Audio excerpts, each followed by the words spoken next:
யார் கவர்மெண்ட் நடக்குது, யார் கவர்மெண்ட், யார் மேலே நீ எஃப்ஐஆர் போட்டிருக்கிற? நான் மந்திரி தெரியுமா? தெரியாமல் கையெழுத்து போட்டியா நீ? டேரக்டராக இருக்கணுமா வேணாமா? என்ன பண்ணியோ தெரியாது, ஒழுங்காக க்ளோஸ் பண்ணு, இல்லைன்னா நீ என்ன ஆவனே தெரியாது என்று சொல்லியிருக்கிறார். அவர் தானே சொல்கிறார் க்ளோஸ் பண்ணுங்கன்னா. யாருக்காக வாதாடுறாரு? சேகர்பாபுக்காக. டிவிஎஸ்சி சேகர்பாபுக்காக வேலை செய்யுது. அக்யூஸ்டும் டிவிஎஸ்சி தான் பார்ட்டி. டிவிஎஸ்சி தான் போய் க்ளோஸ் பண்ணணும்னு அங்கே ஆர்டர் வாங்கி.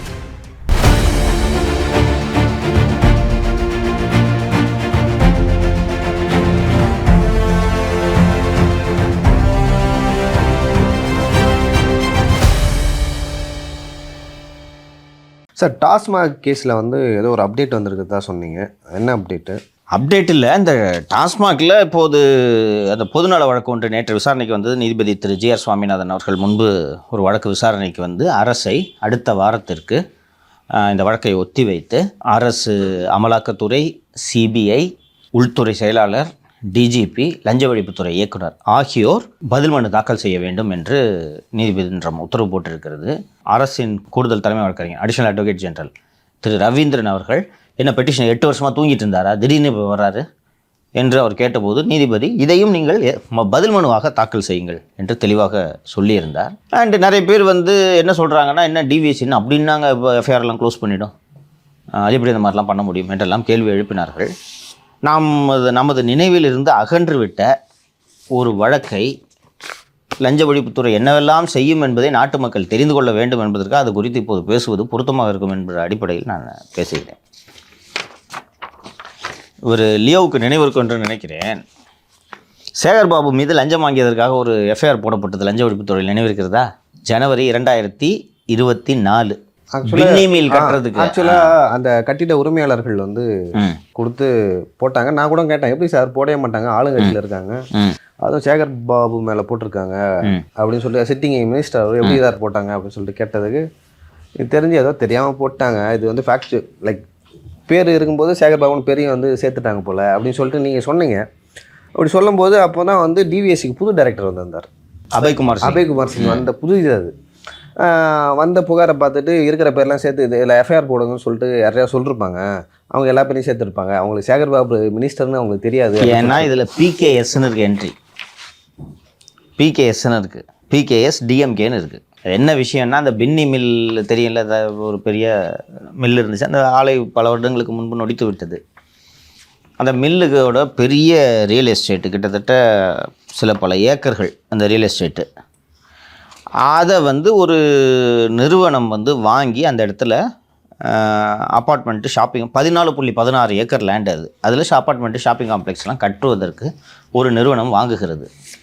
பல ஆண்டுகளாக, கிட்டத்தட்ட 30 வருடங்களாக, எனக்கு தெரிஞ்சு 40 வருஷம் இருக்கும், எனக்கு தெரிஞ்சு 30 வருஷத்துக்கு மேலே அந்த நிறுவனம் செயல்படவில்லை. அப்போது அந்த இடத்துக்கு அருகே பின்னிமிலுக்கு சொந்தமான இடங்களில் பல வருடங்களாக ஏழை மக்கள் குடியிருந்து வருகிறார்கள். அவர்களை காலி செய்வதற்காக இந்த சொத்தை வாங்கியவர்கள் பலருக்கு லஞ்சம் கொடுத்திருக்கிறார்கள். அந்த விவகாரம் தொடர்பாக லஞ்ச ஒழிப்புத்துறை வழக்கு பதிவு செய்தது. இது எப்படி நடக்குதுன்னா, 3 பேர் மேலே லஞ்ச ஒழிப்புத்துறை வழக்கு பதிவு செய்தது. ஒன்று உதயகுமார், இன்னொன்று சுனில் கேட்பாலியா, இன்னொன்று மணிஷ் பரமர் மற்றும் பெயர் தெரியாத அதிகாரிகள் மற்றும் மக்கள் பிரதிநிதிகள் என்று லஞ்ச ஒழிப்புத்துறையோட எஃப்ஐஆர் சொல்கிறது. இது எப்படி இந்த விஷயம் வெளியில் வருதுன்னா, இந்த உதயகுமார் என்ற லேண்ட்மார்க் கன்ஸ்ட்ரக்ஷன் என்ற நிறுவனத்தின் உரிமையாளர் திரு உதயகுமார் என்பவர் வருமான வரித்துறைக்கு ஒரு வாக்குமூலத்தை தருகிறார். அவங்க இந்த கணக்கில் வராத தொகையெல்லாம் வருமான வரித்துறை கண்டுபிடித்து விடுவார்கள் அல்லவா? அப்படி பார்க்கும்போது வருமான வரித்துறை கணக்கு கேட்கும்போது 50,86,00,000 ரூபாய் வந்து நான் லஞ்சமாக கொடுத்தேன். யார் யாருக்குப்பா கொடுத்த லஞ்சம்? இவங்களுக்கெல்லாம் கொடுத்தேன் என்று அவர் ஒரு பட்டியலை கொடுத்து விடுகிறார். இந்த பட்டியலின் அடிப்படையில் நீங்கள் வழக்கு பதிவு செய்ய வேண்டும் என்று சென்னை உயர்நீதிமன்றத்தை ஒருவர் அணுகுகிறார். அப்போது சென்னை உயர்நீதிமன்றம் லஞ்ச ஒழிப்புத்துறையிடம் என்ன ஆயிற்று என்று கேட்டதும், சென்னை உயர்நீதிமன்றத்தில் லஞ்ச ஒழிப்புத்துறை என்ன சொல்கிறது என்றால், 28/5/2019 அன்று அரசிடமிருந்து உத்தரவு பெற்று நாங்கள் ஒரு பூர்வாங்க விசாரணையை பதிவு செய்தோம். ப்ரிலிமினரி என்கொயரின்னு சொல்லிட்டு சொல்கிறாங்க. அந்த ப்ரிலிமினரி என்கொயரி பதிவு செய்கிறாங்க. அந்த ப்ரிலிமினரி என்கொயரியெல்லாம் நடத்தி முடித்து, அந்த ப்ரிலிமினரி என்கொயரி, இப்போ பிஇனா ப்ரிலிமினரி என்கொயரினா என்னன்றது உங்களுக்கு தெரியாது, அதனால் நான் அதை சொல்கிறேன். டிவிஎஸ்சியில் வந்து எடுத்தோடனே எஃப்ஐஆர் போட மாட்டாங்க.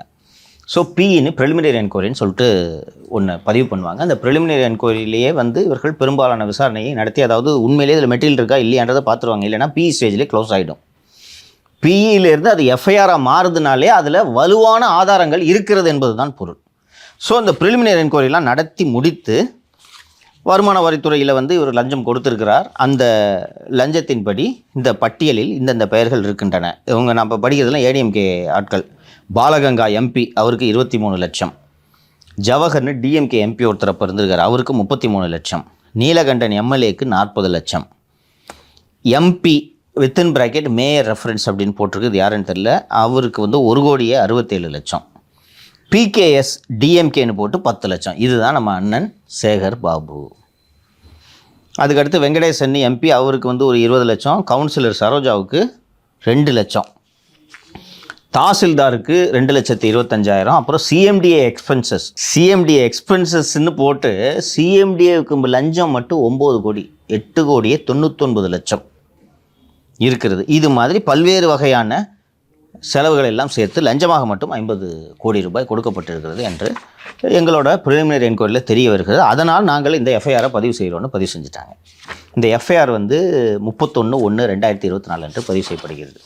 டிவிஎஸ்சி எஃப்ஐஆர் பதிவு பண்ணிட்டு அப்படி தூங்கிட்டு இருப்பாங்க, பொறுமையாக பார்த்துக்கலாம் அப்படின்ட்டு. இந்த எஃப்ஐஆர் நடந்த உடனே டக்குன்னு 10 நாளில் இடி உள்ள வந்துடுது.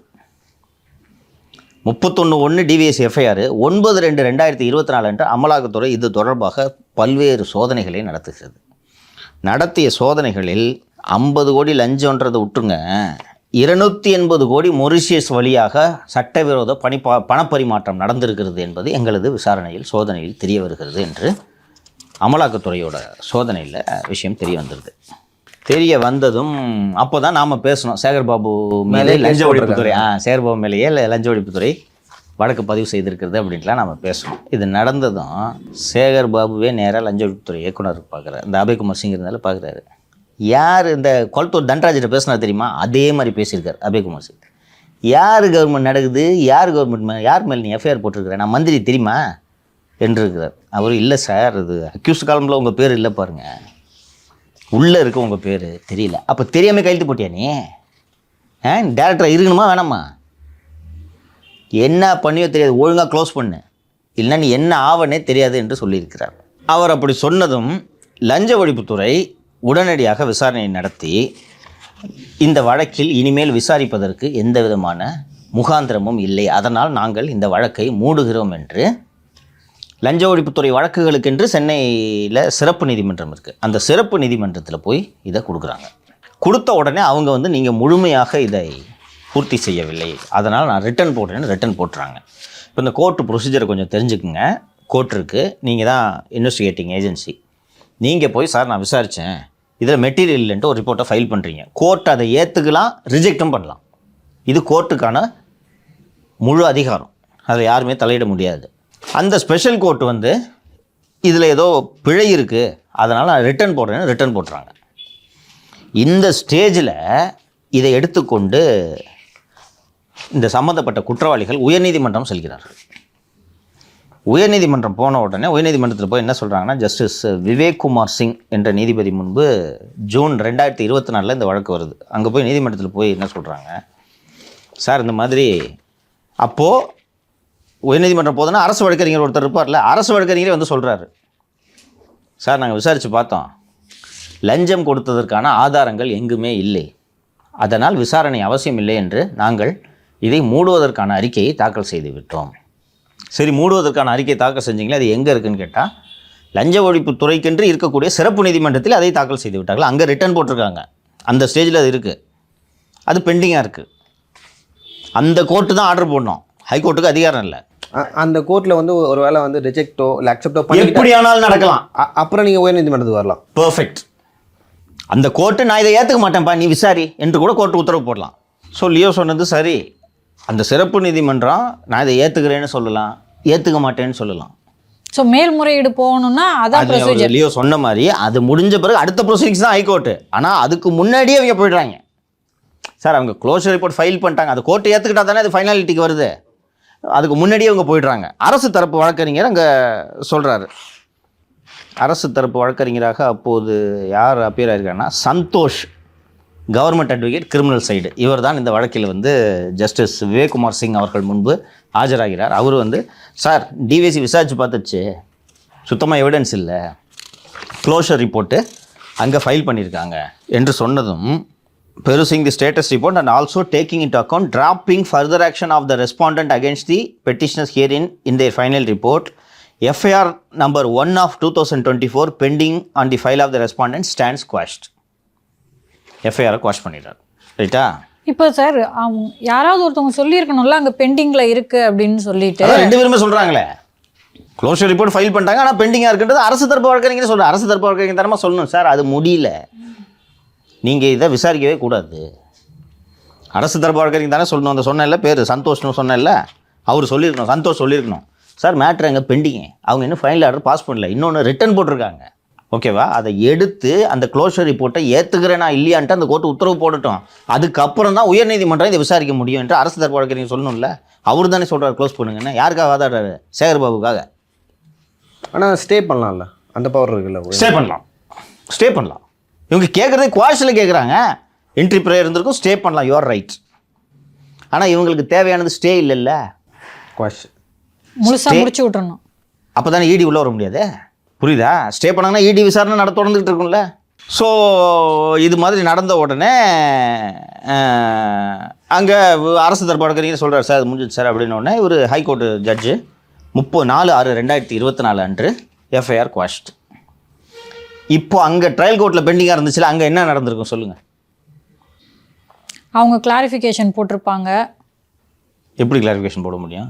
அதான் அவங்க தான் கேட்டிருக்காங்கல்ல, கிளாரிஃபை பண்ணுங்க, இதில் தவறு கேட்டிருக்காங்கல்ல. அவங்க கிளாரிஃபிகேஷன் கேட்கறதுக்கு முன்னாடியே தான் ஹைகோர்ட் எஃப்ஐஆர் க்ளோஸ் பண்ணிச்சுல. ஆமாம் ஆமாம் ஆமாம். ஹைகோர்ட் எஃப்ஐஆரை க்ளோஸ் செய்து விட்டதால் இதுவும் க்ளோஸு. இப்போ ப்ரெடிகேட் அஃபென்ஸ் போயிடுச்சா? இடி என்ன பண்ணோம்? அவ்வளோதான், அவங்களுக்கு வேலை இல்லை. இதுக்கப்புறம் உயர்நீதிமன்றம் செல்கிறார்கள். அவங்க வழக்கு கொடுத்தவங்க உயர்நீதிமன்றம் போகிறாங்க.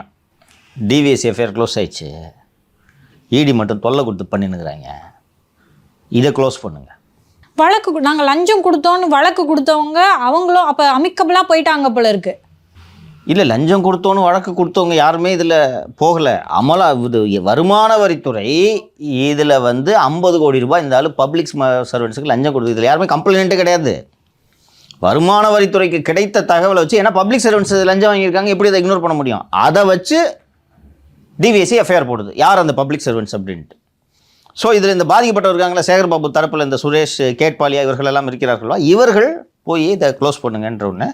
இந்த ஒரு ஜஸ்டிஸ் SM சுப்பிரமணியத்தை பற்றி நம்ம நிகழ்ச்சியில் நிறைய பேசியிருக்கோம். இதுவும் அவர் முன்பு வருகிறது.